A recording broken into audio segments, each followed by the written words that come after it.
Bu, ada kehususan dari Allah Subhanahu wa Ta'ala buat baginda kita Nabi besar Muhammad yang tidak Allah berikan kepada nabi-nabi yang lain.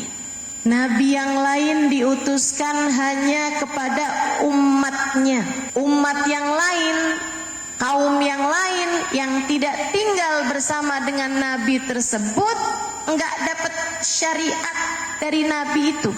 Karenanya kita kenal istilah nabinya Bani Israel. Karena memang diutusnya hanya kepada Bani Israel aja.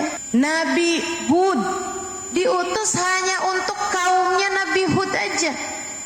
Nabi Saleh, Nabi Yunus, Nabi itu banyak yang hidupnya sezaman. Karena diutuskannya kepada kaumnya masing-masing. Nabi Yahya sezaman sama Nabi Isa, sezaman sama Nabi Zakaria. Nabi Lut sezaman sama Nabi Allah Ibrahim alaihissalam. Nabi Ibrahim ini juga sezaman sama kedua putranya, Nabi Ishak dan Nabi Ismail. Tapi tidak demikian dengan baginda kita Nabi besar Muhammad.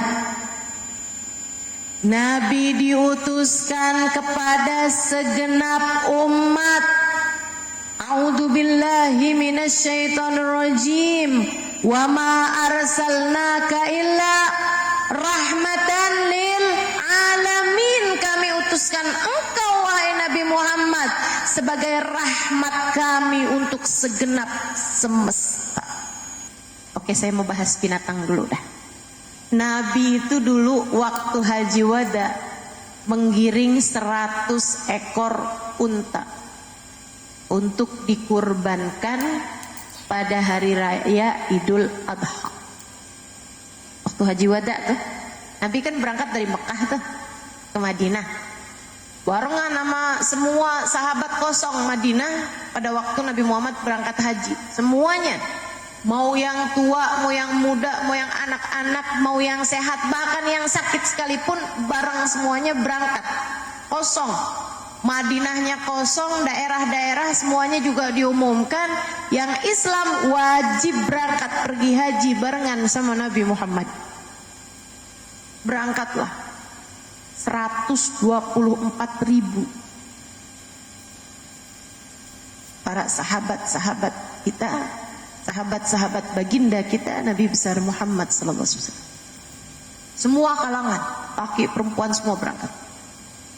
Nabi menggiring 100 ekor unta untuk dipakai kurban saat Idul Adha. Haji kan Idul Adha.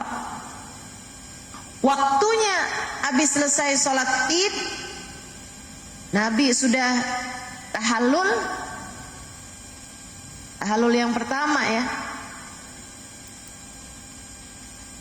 Itu teman-teman saudaraku sekalian, Nabi kemudian mulai mengambil unta-unta tersebut untuk dikorbankan. Bu,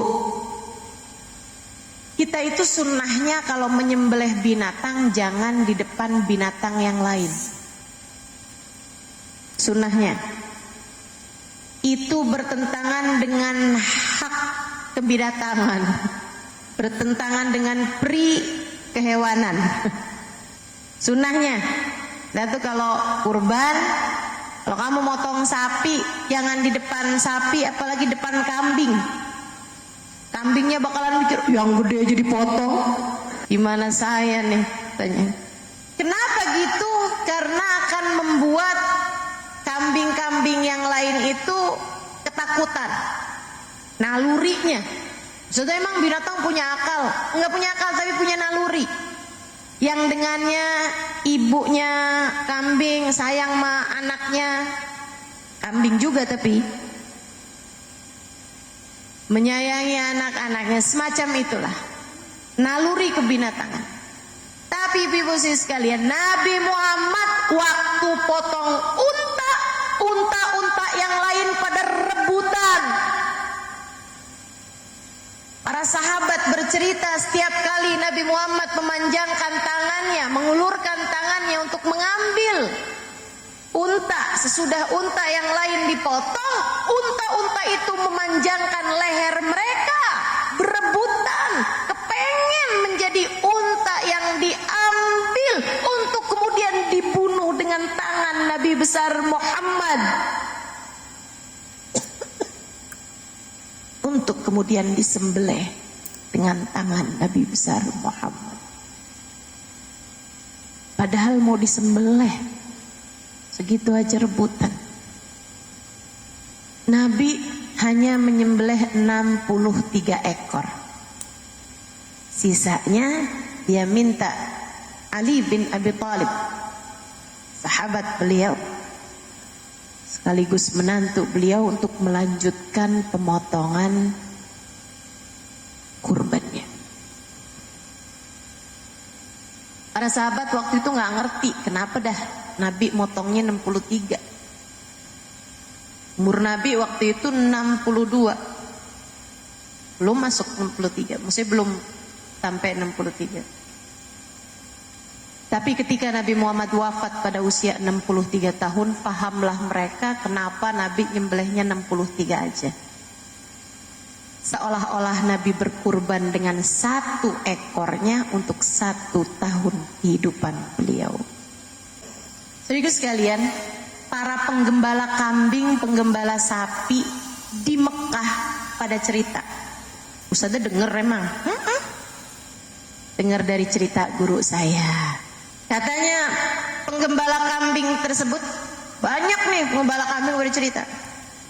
Kami nih di kota Madinah, ketika hidupnya Nabi Muhammad sallallahu alaihi wasallam. Kalau kami tahu, kata mereka, kapan Nabi Muhammad ada di kota Madinah, kapan Nabi Muhammad lagi keluar kota. Kami tahu. Bahkan penggembala-penggembala kambing yang maksudnya yang misalnya gitu, nggak tahu sekalipun Nabi lagi ada di mana, itu tahu kata mereka. Nabi lagi ada di kota, apalagi Nabi lagi nggak ada di kota, di Madinah. Taunya dari mana? Dari kelakuan binatang-binatang ternak kami. Gimana tuh? Kalau Nabi lagi nggak ada di Madinah, binatang kami nih kalau kami mau bawa berumput pada semangat bener keluar dari Madinah. Pulangnya mereka gontai, males, harus berpisah dari rumput. Ya pulang nih, siap-siap lapar dah kita dah. Sepanjang malam puasa intermittent. Jadi rupanya diet yang satu itu diinspirasi binatang aja waktu makannya ada, Bu. Nah kenapa kita makan mulu? Ibu-ibu siku sekalian, tuh katanya para penggembala kambing. Tapi ketika Nabi Muhammad sedang ada di Madinah, kambing-kambing kami berat sekali kalau disuruh meninggalkan Madinah, bahkan untuk berjumpa dengan rumput makanan kesukaan mereka.